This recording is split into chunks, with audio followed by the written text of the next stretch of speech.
All right. So, Lindsay and I were joking yesterday that I don't have to say we're live anymore because y'all can see that as the countdown goes. So I'm not going to say that today. Instead, I'm going to say good morning. Welcome to the Empath Counsel. They're excited to be back talking to Becki and Lindsay. And Becki and Lindsay both introduced themselves on day one, which is July 6th. Today is Wednesday, July 8th. We are talking about topics in demonstrating and doing empathy, not just in a performative way, but in an intentioned way, so that the empathy is reaching other humans and we are connecting to one another. Yesterday, briefly, we talked about how acts of non-empathy create distance, and we talked about how judgment in opposition to empathy. Briefly, Lindsay, what are some of the other things that stood out to you from yesterday? Well, we talked about whether you identify with being an empath or not, and whether, let's see, whether or not it like counted as empathy if you were acting in a way that you weren't like intentionally doing it, like with the mindset of I'm going to be empathetic now, you know, whether you think it or not, but just intentionally doing it. So we talked about cognitive empathy, for example, in the medical field, or like if you're a caretaker for someone, the cognitive empathy that might need to take over compared to the emotional empathy. Yeah. So cognitive empathy is thinking about it and not necessarily feeling that feeling, but recognizing that someone is in distress or suffering or needs assistance. And then the emotional empathy, which is feeling it with that person and then feeling empathy. Yeah. Thank you. Sorry, I didn't mean to cut you off there. Yeah, one of the things that stood out to me yesterday was a lot of the time when it comes to empathy, you're probably not going to feel it as much as you're going to be cognitively aware that something needs to change or something needs to happen. That when you are able to say, I feel this person's suffering, that really that's an imagined place of, oh my goodness, that person must be suffering. What can I do to help them? That there's that reach out. And so that is more along the lines of the cognitive empathy than it is along the emotional empathy, but it's still a choice that people can make. So in line with what the purpose of our discussions are long term, that was really interesting to me. So the other thing that I was thinking about is this overarching question of, why even discuss whether or not something counts as empathy? And Lindsay, why do you think that that would be an important discussion as we're, trying to determine what empathy looks like and how we can use it in everyday life? Well, I think that if you can give something a name, whatever it is, then you're more empowered to learn more about that thing and then act on that thing. If you don't know the name for something and you don't even know that it's out there, then you can't really act on it or do anything with it. And so, if we can name stuff similar to like if we can name an emotion, then it takes its power away. But if we name shame, for example, which this isn't about, then we can take some of its power away and then confront it. Similarly, if we can name empathy, then we can give power to it and we can fuel that. Sorry, my dog is deciding that there's danger afoot. That's okay. Well, my 6-year-old is here too. Go ahead, Becki. Can I add to that? I think yes, please. I wasn't obviously in part of the conversation about defining ourselves as empaths, but I think that is such an empowering label. We talk about labels all the time. We see frequently how people identify maybe politically even with a group. And I would argue that when they do align themselves with a group or give themselves that label, sometimes that then will guide their future steps that they don't even recognize. Oh, maybe I'm seen as liberal, or I'm seen as conservative, or I'm seen as moderate, or whatever it is. Then in future conversations or discussions, they'll automatically have this, I'm a moderate, so I've got to kind of think about both sides, or I'm this way, so I've got to kind of think. And if we can say to ourselves, yes, I'm an empath, I'm empathetic, I do this, even though labeling isn't necessarily always a positive thing, in this situation, it can lend itself to internalizing that and then automatically looking at a situation with that lens. Yeah, I love that. Bill O'Hanlon is a pop psychologist, and he is one of my favorites. He's very prolific. There are a lot of books, and one of his books is called Do One Thing Different. And in it, he talks about having a presupposition of your health and happiness. And he said, when those around you have a presupposition, or they presuppose that you're going to be okay, that sort of gives you that message to carry with you. So as you were talking about that empath label, that presupposition that someone is capable of that skill, that's really cool. So in line with that, one of the things that I hear often is from people who say, I'm an empath. They say, I feel every emotion in the room. I can't help it. There's nothing I can do about that. So one of our concerns as we were talking about this between Becki, Lindsay, and I, it was brought up the topic of compassion fatigue or burnout when it comes to those feelings. So the question that we wanted to explore today: what do boundaries have to do with empathy? How can we give boundaries an opportunity to fuel that internal empathy that we're feeling, that we're thinking about? What role do boundaries play in healthy expressions of empathy? So who would like to start first sharing their thoughts? I'll take a stab at it. Okay. You know, I've been thinking about boundaries because this is actually, and I love this topic because this is actually something that I have struggled with, where I found myself feeling that compassion fatigue, or feeling like, why am I getting so involved in some of these things that are they fueling me to be a more empathetic person? Am I taking this experience and feeling like I'm making a difference, or feeling like I'm comforting, or whatever? And then is that allowing me to move forward, or is it really, how much can I handle, basically?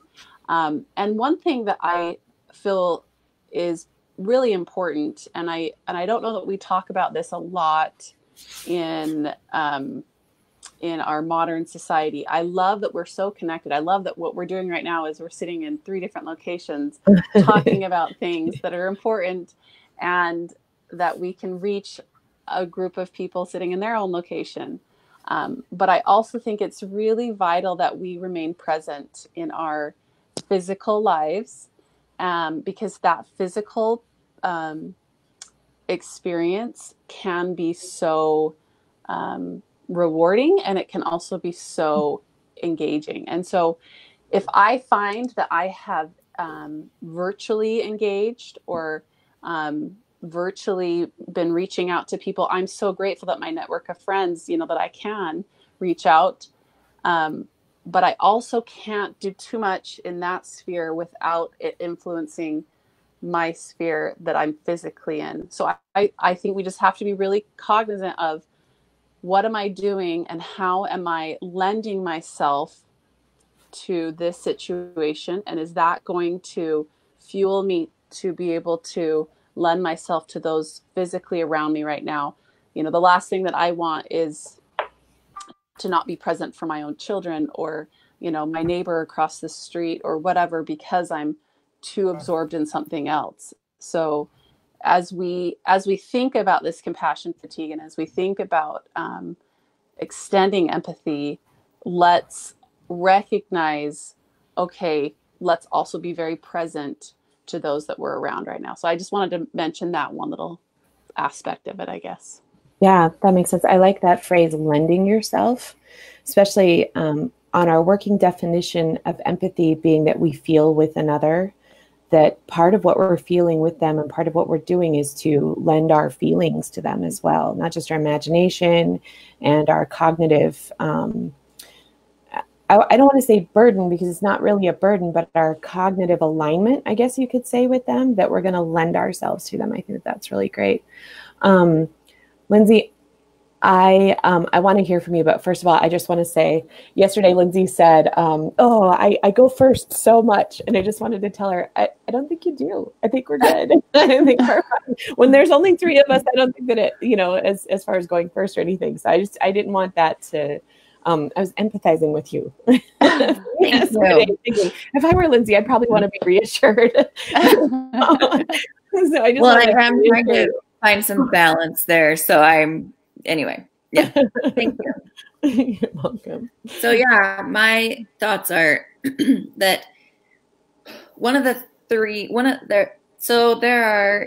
to get to my point about boundaries, but first I need to talk about, some scholars think that there are 3 types of empathy.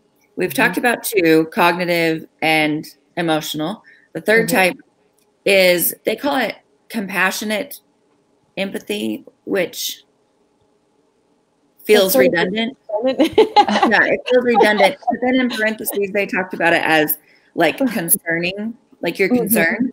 And I can get behind that. So when you're concerned about someone or something or some movement or some group of people that need assistance, that can start your empathy. Like, you can start to think about, okay, so first of all, you're aware of them, to be concerned about them. And then you can start to learn more about their concerns. And then those concerns can be your concerns. And also, I should say, since we're on the topic of fatigue, empathy isn't just about what can be dubbed as like negative or bad emotions, even though I don't believe that there are negative or bad emotions. I think that emotions teach us things. So they all serve a purpose. Yeah. So they all serve a purpose. And so anyway, so with compassion or empathy fatigue, because we can feel the spectrum of emotions in the room, like you were saying, Kate, that some people feel that way when they're empaths, then we can be overloaded, like thinking about it, feeling it, being concerned, like with all the emotions that are going on. There's a lot to be concerned about. And so I think that there is this real thing that we can be fatigued by, overtaxing ourselves and over getting involved, whatever. I can't think of the words, but so for boundaries, over programming, yeah. So it's really important, because of all of those things, that we do set these boundaries, because that it allows us to be safe when we're setting boundaries, emotionally, physically, sometimes mentally, maybe even spiritually. It helps us. Oh boy, I hope I don't have coughing fits again. Anyway, it helps us to be safe. And when we're feeling safe, then there can be trust and intimacy, that, intimacy with shared activities, intimacy with thinking, who we share our thoughts with. Anyway, it just allows for safety and for ourselves and for the people that we are connecting with. And so it's really important that we do that. And along those lines can be self-care, that we have a boundary for ourselves, that we are going to take care of ourselves and do what we need to, so that we can be there and we can be present in our physical lives and take care of ourselves. A lot of times we feel like, as empaths, we have to, and we're talking about doing, we have to like do all the time, because there are so many emotions, there are so many concerns, and so we have to remember to take care of ourselves in those boundaries too. Yeah. I think empathy starts from within. Someone suggested that to me recently, Lindsay. Having that compassion for ourselves. So, for our working definition purposes, and I realized, Lindsay, you've told me before that there's not an academic specific stance on this, but that you've operated on this. And I've just sort of picked this up and run with it because it makes sense to me. But empathy is feeling with one another, and then compassion is picking that up and running with that, doing based on that. And I see empathy as a skill. I see it as something that can be developed rather than just a talent, or I was born this way, or, you know, something like that, that, oh, I'm an empath. You know, that some people say, oh, I'm not an empath, you know, and they divide themselves from that label, as Becki was saying. And I think that what gets confused there is really the boundary of taking care of yourself, rather than your capability of feeling what another person feels. I want to tell a little story about Lindsay really quick. One of the things that Lindsay has done really well is to set up a boundary for herself, in that when we see a movie, there is a topic to the movie that if that is in the movie, Lindsay's like, I need to know beforehand. Like, she just tells us very clearly, okay, if somebody dies, I need to know that beforehand, because that's something that is a boundary within her feeling world, within her cognitive world. And one of the things that I appreciate about that is because she has found the limit of what she's capable of. I wouldn't say necessarily capable, because I think your capability goes beyond that. I just think that it's a toleration. You know, what are you going to tolerate at this point?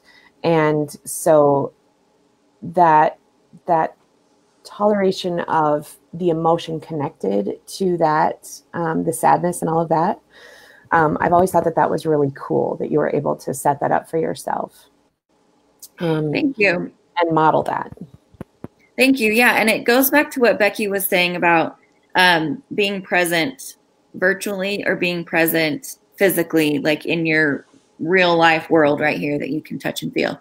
And I have set that boundary up for myself where I don't watch sad movies where a person dies or a dog dies, because I want to be able to reserve the emotion. So I feel so heavily in those movies, and it really affects me for days. And so I want to reserve that energy that I would be putting toward that movie for my real life people, because there are real life things that need that energy. And so that's why I've established that boundary. I love that. So, yeah, I love it too. That's so beautiful.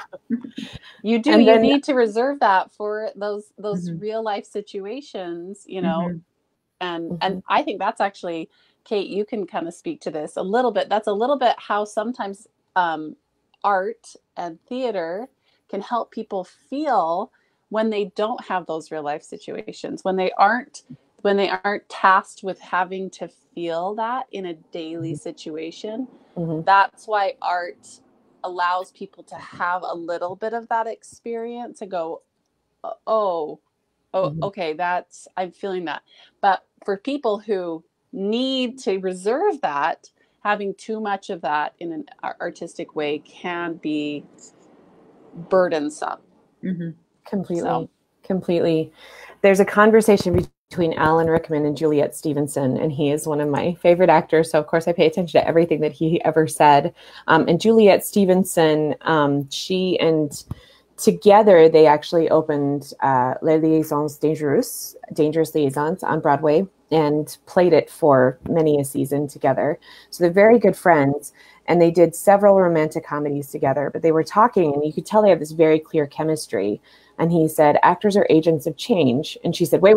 No. Actors are agents of empathy. And I just have always loved that it's so true that there's that before you can even get to change, you have to get to empathy. You have to get to understanding someone else's story. Yeah. And that's huge. Yeah. One of the things that I've noticed about Becki too, is when she and I first did this show together, Mary Poppins, as we were talking about an opportunity that had come up to further some of her artistic, stuff. She had an opportunity to do a show. And as we were talking about it, she had a list of questions for herself, that she was like, okay, this is what I need to know in order to say yes to this. And I've just always thought that was so, just the clarity of these are the things that I need to know before I can engage. And she demonstrated that again with this counsel, where she said, here are the things that I need to know in order to say yes to this. And I think that there's a health and an order to that. But the other thing that I thought is both of you in demonstrating those boundaries have shown me that I can trust you, that when I hear you say those things, I need to reserve this so that I have this available for you. I need to know what I need to know so that I can fully commit. And knowing those spaces is really cool. And as I thought about that last night in preparation for this, I realized that my big question is, how do you know where that boundary lies? How do you know where to set up that boundary for yourself? So I think that, okay, first, I have this professor, and this is where this is coming from in just a minute. I have this professor named Claire Canfield who came up with this system or process of handling conflict. However, I see that it overlaps so many ways. So with boundaries, that's one of his processes, is boundaries. And one of the roadblocks to getting through the conflict, but one of the roadblocks here could be to lead to empathy or whatever. Okay, so one of the roadblocks that connects to boundaries is feeling uncomfortable. So one way that you can start to see, like, oh, I've gone too far in this, and this is a learning process, right? We're all learning. So I've gone too far in this because I'm starting to feel uncomfortable. Like I'm starting to feel like something is not balanced in my life or something. So that's one trigger or whatever that could help us understand what we're okay with and what we're not okay with. We don't know those things. Sometimes we don't know those things until we're experiencing it and we're going through it and we're like, oh, okay, I'm in this moment. And now I know I cannot watch sad movies, right? I used to watch sad movies, but then I learned over time that it was too much out of me. And so I felt uncomfortable. So then I scaled back and set that boundary for myself. Got it. Well, and one thing I keep thinking about this, and it might be, we might have some differing views on this, so this might be a little touchy. So I want to bring it up though anyway.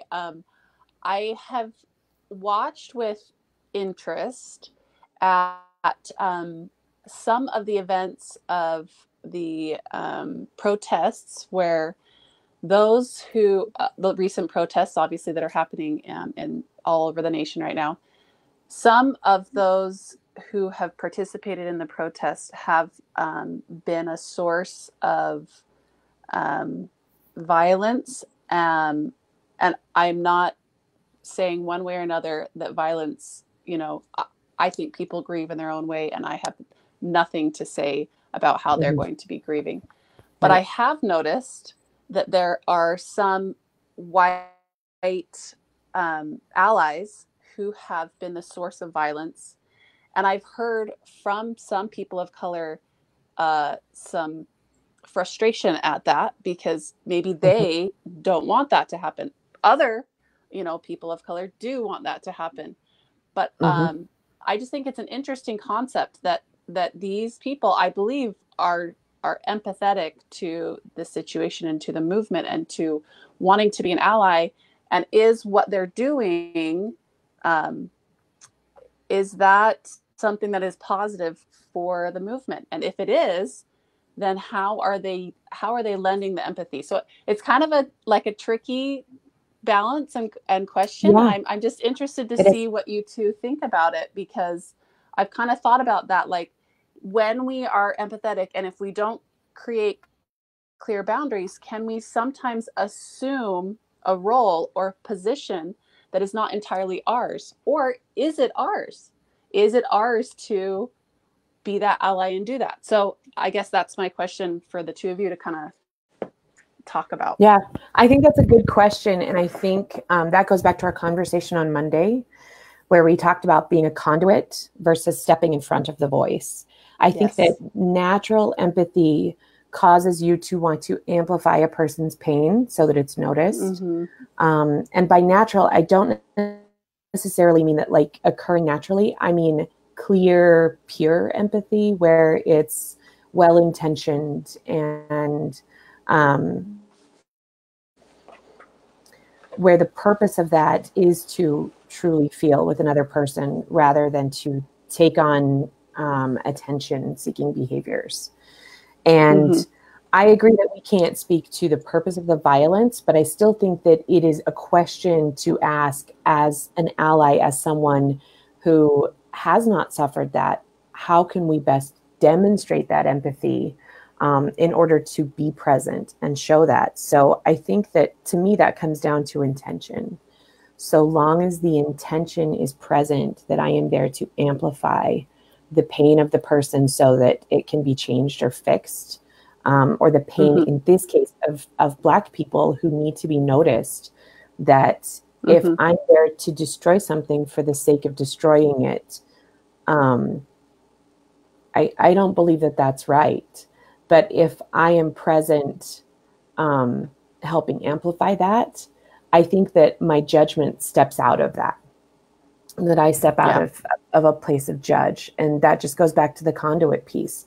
What's the best way to get that across? And I think when tempers are high, or when there's an emergent situation, like I've put myself in the shoes of people at the protests who are watching as people get violent with each other. And I've thought, what would I do about that? How would I handle that? And I think the big thing is that I would want to go back to that. What would amplify the pain, so that other people can hear it, so that change can be made? Yeah. Yeah. I like that. I agree. And me personally, I would go back to the listening. Like we talked about before in another episode, I would go back to the listening and see what's wanted. I know there are varied voices within the Black community too, like you were saying, Becki. And so I would try to do what they're asking us to do all over social media, is to diversify who we're listening to and the things that we're reading, so that we can get a good idea of what is being said and what's needed and what's wanted. And so I would start there for me personally. And because, like you said, Becki, we can't begin to know how people are going to grieve. And grief shows up in very different ways. And one of those ways is through anger. And sometimes that anger shows up in different ways, like violence. And beneath the anger is hurt. And so a lot of the time. And so I would go back to listening to figure out what's hurting them and what would they like us to do to aid them in this movement and in this, I don't like the word journey, but in this forward trajectory of like where we can go to make that positive change so that their lives are better and they're not in fear, So I would go back to listening. Yeah. And I think that I bring that up because that's an extreme example that we're seeing right now. But that can also happen if we don't create boundaries for ourselves. If we're not clear about appropriate boundary, not only can we have compassion fatigue, but we can also unintentionally hurt a situation. Maybe it's not hurting a situation. I'm not going to judge that. There are people that would say, yes, this is right, or no, this isn't, or whatever, what allies are doing. But there can be times where if we don't create a boundary that is healthy for ourselves, we're also not creating a boundary that is healthy for those we're trying to have empathy for. And that assumption can sometimes be right on, but sometimes it cannot. And that can create more pain or more suffering or more travail for whoever it is that we're trying to actually help in the first place. So that's where I think having that boundary of recognizing this is their experience, this is theirs, and I am here to lend myself, not I am here to insert myself or tell them what to do or solve their problem or whatever it is. We are here to empathize. We are here to support. We are here to take their hand. And as we create that boundary first and foremost and have that in our mind, I think it will prevent some of these things that may not actually be helpful. I agree with that. The other thing that we're on the Reclaimers podcast page, and the fictional side of the Reclaimers podcast has to do with the underlying belief that emotional violence is still violence. That a lot of the time we think of physical violence to be the more dangerous type, but emotional violence has underlying scars that can last years, decades even. And that's proven that that emotional violence can have outcomes that we don't even begin to record because there's no measuring stick for internal reactions to that violence. So as you were saying about not policing people's grief or their experience with something, I think that that's very important. But I do think that an intention of understanding, like Lindsay said, typically behind anger, you're going to find hurt. And when you have those two elements in play, you need to understand that that's going to have an effect on people. And so I think that that's where empathizing with someone's reaction or empathizing with someone's feeling helps you put yourself in their shoes, in their shoes.